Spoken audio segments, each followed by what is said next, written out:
សុខពេកកន្លងមានគេនិយាយឆ្លើយឆ្លងពាក្យពេចន៍សារសងចង់រាប់អានមិត្តកម្មវិធី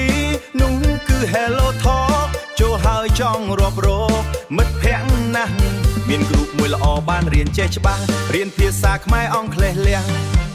Hello Talk នាំឲ្យជួបមិត្តថ្មីចាស់ពីមនុស្សឆ្ងាយគ្នាណាស់ខ្លាចជាស្និទ្ធស្នា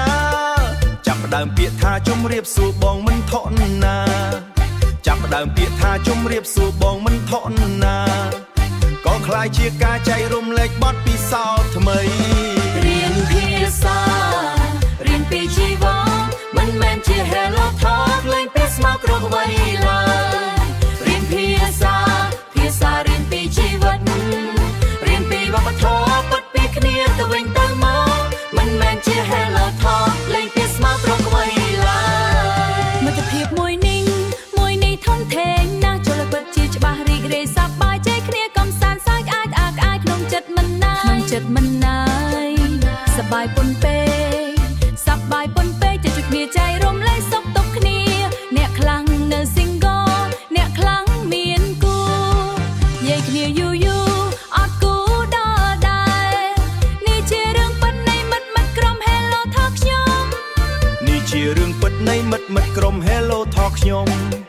មានកំឡោះក្រមុំមុខក្មេងមុខចាស់ច្រើនឥតលះហើយទាំងមិត្តនៅខ្មែរនិងមិត្តនៅបរទេសរៀនភាសារៀនពីជីវ៉ា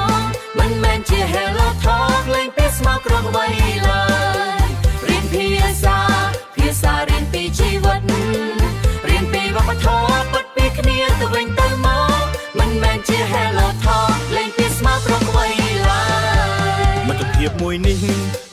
ធំធេងណាស់ចូលពិតជាច្បាស់រីករាយសប្បាយใจគ្នាកំសាន្តសើចអាចក្នុងចិត្តមិនណាយសប្បាយប៉ុនពេកជួយគ្នាចែករំលែកសុខទុក្ខគ្នាអ្នកខ្លះ single អ្នកខ្លះមានគូនិយាយគ្នាយូរអត់គូដល់ដែរ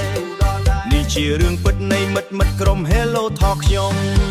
មានកំឡោះក្រមុំមុខក្មេងមុខចាស់ច្រើនឥតលះហើយមាននារីម្នាក់បានពោលពាក្យថាតួខ្ញុំក្មេងពិតមុខស្អាតបន្តិចមិនចេះឆ្មាំងឆ្មៃចាស់ខ្ញុំក៏រាប់ធាត់ទាប